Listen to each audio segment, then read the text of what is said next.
Welcome AP Calculus students to another day in reviewing for the AP Calculus exam.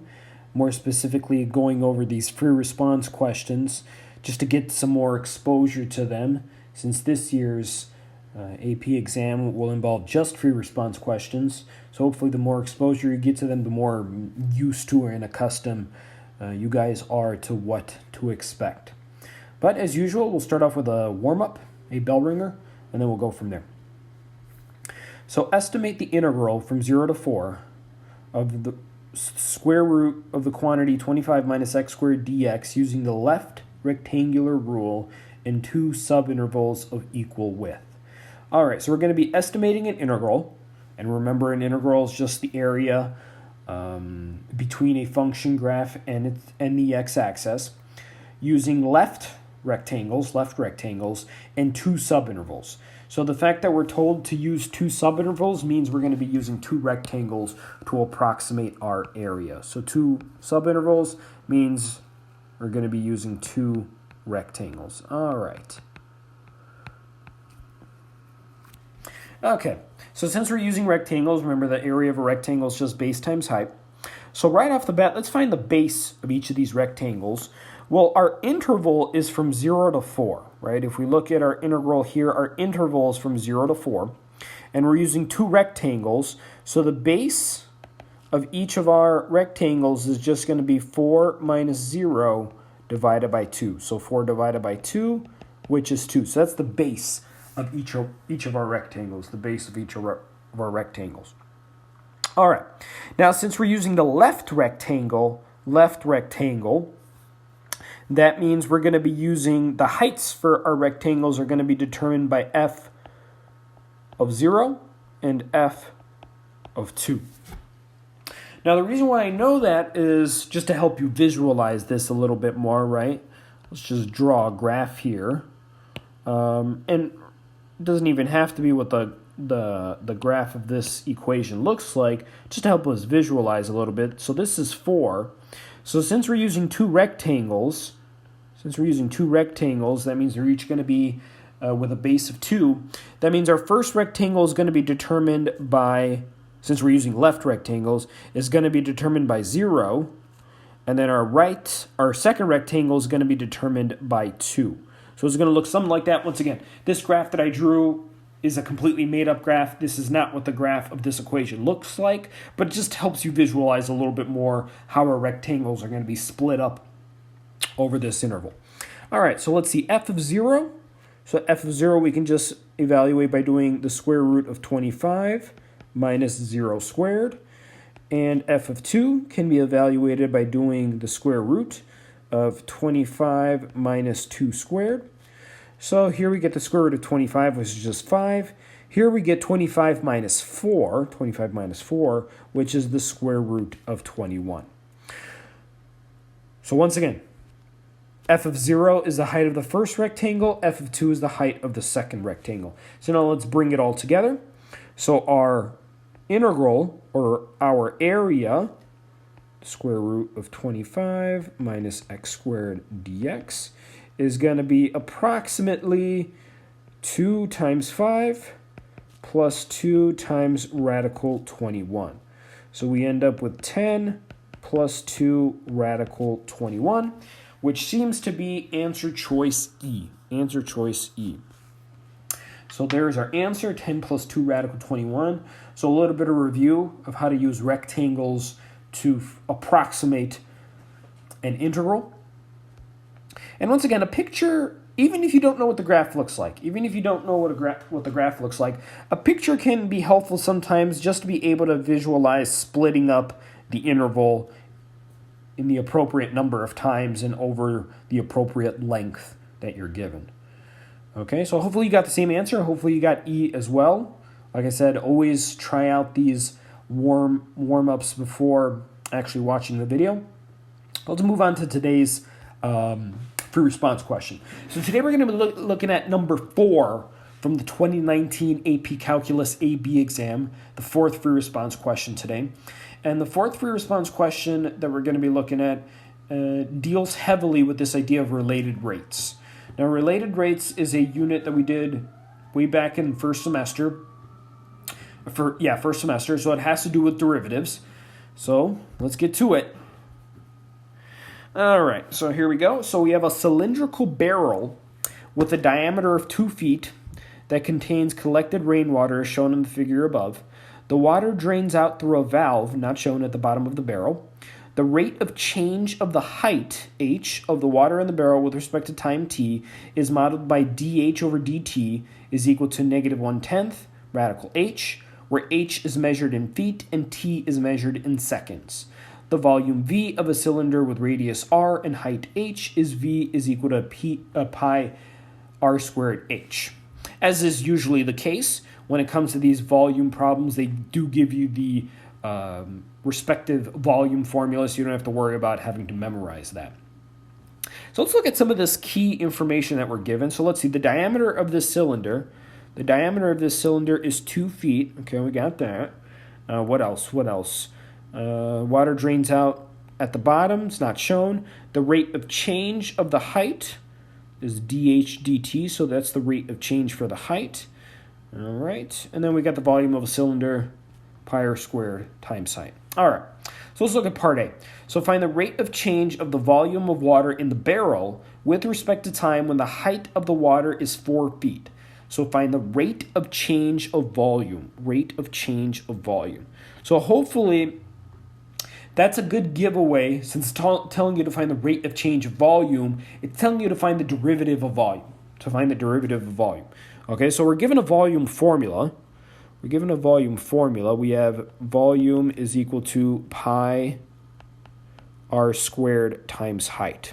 So we have to take the derivative of this equation. Now, right off the bat, it might seem as though we have to use the product rule. Since we have r squared times h, you might think, oh man, I have to use the product rule to find this derivative. And you can. That's perfectly fine. You can use the product rule, and you should still get the correct answer when all is said and done. But we can make this problem a little bit easier. If you recall, we are allowed to plug in values for variables that never change. Okay, so we are allowed to plug in values for variables that never change. So in this problem, if you notice, we're told that the diameter of the barrel is 2 feet. Well, since we have a fixed barrel here, it isn't like it's a solid barrel, it's not flexible. The diameter is always going to be the same. It's always going to be 2 feet. So that means the radius is always going to be 1 foot. Okay? So the diameter is always 2 feet. That means the radius, since the radius is half the diameter, is always going to be 1 foot. So we are allowed to plug in 1 for r. So we can rewrite this as pi times 1 squared times height, which we can easily just rewrite as pi h, since 1 squared is just 1, to make our derivative a little bit easier. Once again, do we have to do this? No. You could use the product rule for r squared times h, and you would still get the correct answer in the end, but plugging in that 1 does definitely make things a lot easier for us. So let's take the derivative of this. So this just becomes dv dt, so the derivative with respect to time, and then the other side, pi is just a constant, so that stays the same, and the derivative of h with respect to t is just dh over dt. And that's your derivative. So as you can see, it becomes a lot easier if we were to plug in that 1 in for r. You don't have to do it, but it definitely does make things easier for you. And then it says to find the rate of change when the height of the water is 4 feet. So let's do that.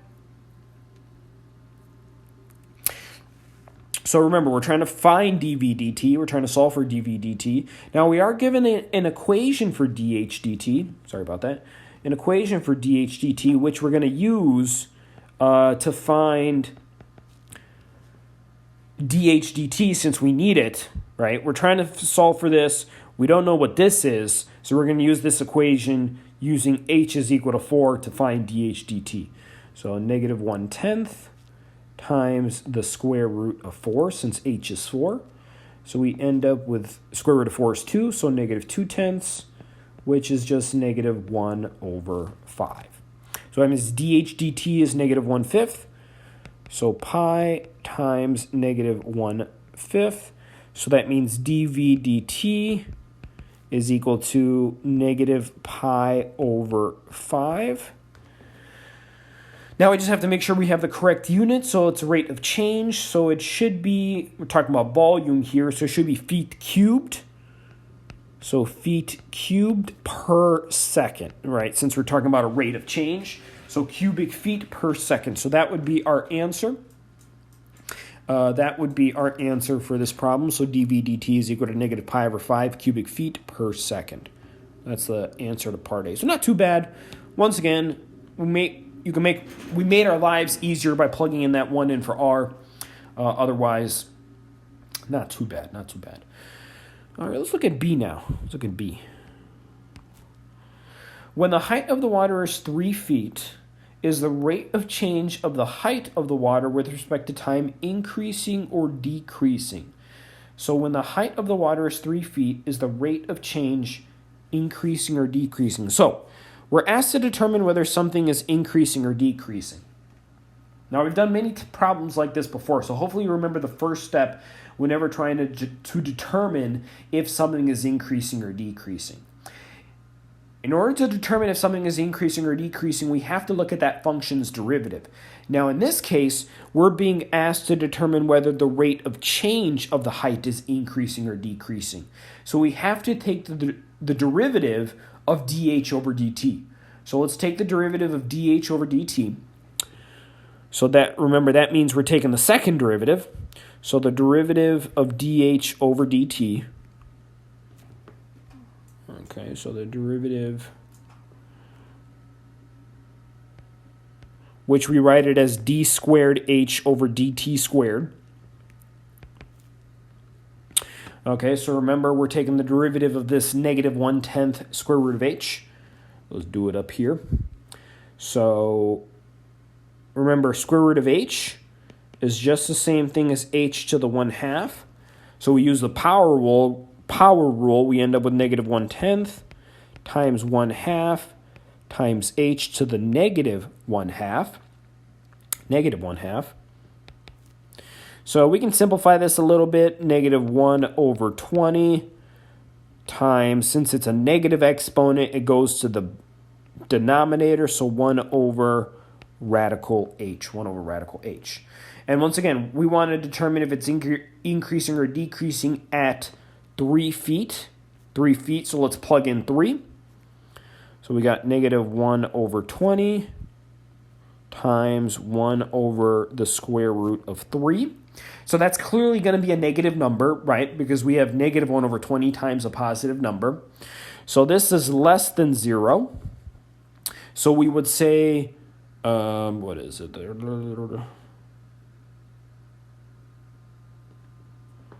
Let me make sure I have, so rate of change of,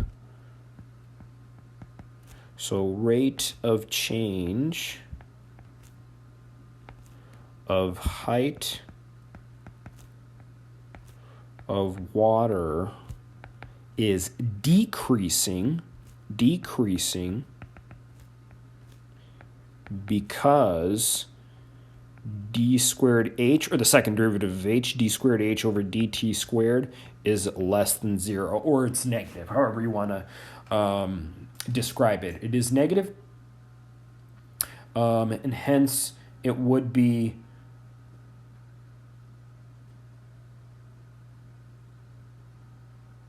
Mr. Mihawk made a mistake. Mr. Mihawk made a mistake in his derivative. All right. I forgot something. I forgot about the chain rule when we did the derivative. So not only is it negative 1 over 10 times a half times h to the negative 1/2, but then I forgot about the chain rule. It ends up being times dh over dt. Okay, well, there you go. I did forget about that. All right, so now let's plug in 3 for h. So we end up with negative 1/10 times 1/2 is equal to negative 1 over 20, as we stated before, times 1 over the square root of 3 times dH dt, right? So dH dt, well, what is dH dt equal to? Well, dH dt is equal to what this equation tells us is equal to. So it's equal to negative 1 over 10 times the square root of 3. Because 3 is h, so we just plug in 3 for h. So these actually cancel out, and it looks like we end up with 1 over 200, which is greater than 0. You see, mistake. Got to remember that chain rule, people, when you're doing that derivative. In my case, I did forget about the chain rule. So now we would say that the rate of change of the height of the water is increasing because the second derivative of h, so d squared h over dt squared, is greater than 0 or positive. Okay, greater than 0 or positive. And that would be our answer. So increasing. And obviously you would need that reasoning in order to get that full credit. So there you go, mistake on my part. I apologize.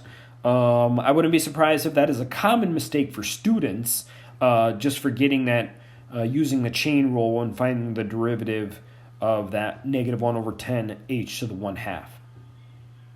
So not only did we have to use the chain rule, not only did we have to use the power rule, bringing that 1/2 in front,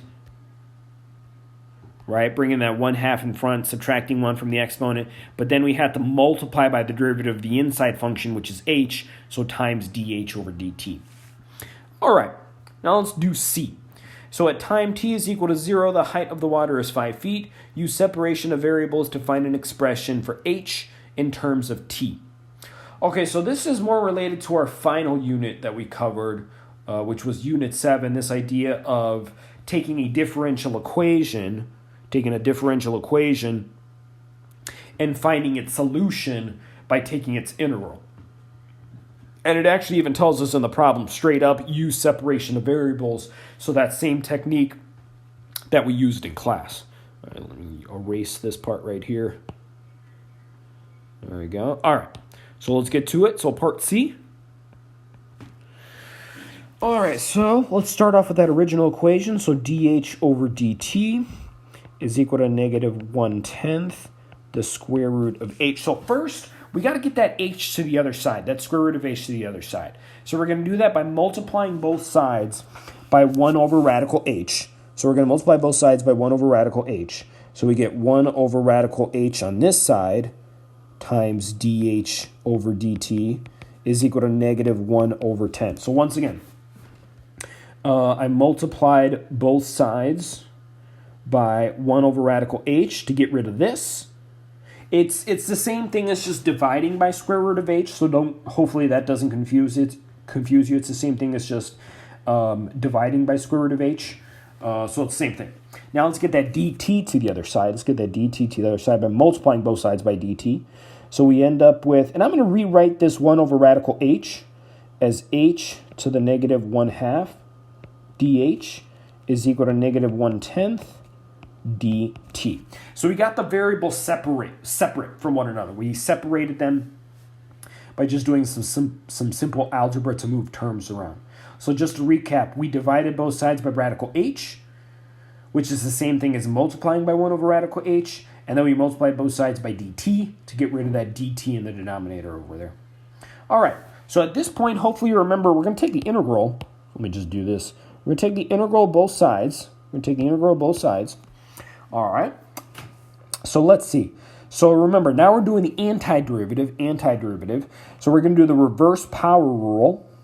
So remember, the reverse power rule means adding 1 to the exponent. We're going to add 1 to the exponent, so h to the 1/2, and then we're going to divide by that new exponent. So division by 1/2 is the same thing. Actually, I'm just going to write it here just to... Oh, So division by 1/2. And then the antiderivative of a constant is just that constant with a variable, so negative 1 over 10t. And then don't forget that plus c. Okay, don't forget that plus c. We can write it on both sides, but at the end of the day, we're going to combine those constants into a single one. So we could just write the constant on one side. And now division by 1/2 is the same thing as multiplication by 2. So I'm going to rewrite this as 2 times h to the 1/2 is equal to negative 1 over 10t plus c. All right, so now we're going to find that c value. We're going to find that c value. We're going to do it by using the information that's given, which is at t is equal to 0, the height of the water is 5. So at t is equal to 0, the height of the water is 5. So we're going to do that. We're going to find the c value by using that information. So the height of the water is 5, so 2 times the square root of 5, because remember when you take the square root, same thing's taken to the 1/2 power, is equal to c. Because if t is equal to 0, negative 1/10 times 0 is just 0. So c is equal to 2 radical 5. So that means our equation now is 2h to the 1/2 is equal to negative 1/10 t plus 2 to the radical 5. Now, we're not done yet, and this is why. In the problem, it tells us find an expression for h in terms of t. So we have to get h by itself. We have to get h by itself. So let's see. At this point, we got to get rid of that 2. So we're going to divide both sides by 2. Divide both sides by 2. So we get h, or square root of h, is equal to division by 2 turns this into a 20, because division by 2 is the same thing as multiplication by 1/2. And then this 2 cancels out, so we end up with the square root of 5. And then finally, to get rid of the square root, we're going to square both sides. So it looks like our final answer is h is equal to the quantity negative 1 over 20t plus radical 5 squared. So it looks like that is our expression for h. Let me zoom in a little bit so you can see it a little better. So that's our expression for h. So h is equal to parentheses negative 1 over 20t plus radical 5 squared. Okay. And once again, we had to solve for h. We had to solve for h because we're told in the problem to find an expression for h. So that means we have to get that h by itself. So that would be our answer. So if you didn't solve for h, just looking over the scoring rubric, part C is out of 4 points. So if you didn't solve for h, let's say you just stopped, let's say you found C and just stopped here, you would have still gotten 3 out of 4 points. But in order to get that 4th and final point, you would have had to have gotten that h by itself. So always watch out in the directions if it tells you to get that variable by itself. So that was the free response question for today. Hopefully it went smoothly, people. As usual, hopefully you that gave a sincere effort on your own first before looking through the video. Otherwise, I apologize for the mistake that I made in part B. Common mistake, forgetting that chain rule. Right? When you take the derivative of something like this, you do the power rule, but then you have to multiply by the derivative of the inside, which is dh over dt. Like I said, hopefully it went smoothly. Hopefully, this has been helpful. Just seeing all the different types of free response questions that you can potentially encounter when the AP exam comes around. In terms of an assignment for our next class, we're going to continue through that journey through calculus handout. So this time around, I want you guys to complete page 4 of it. So page 4 of that journey through calculus handout. So please complete that for your assignment. So whenever we meet next, that's when it will be due. Otherwise, I hope you guys are staying safe. I hope you guys are staying healthy. And I hope you guys enjoy the rest of your days. See you later.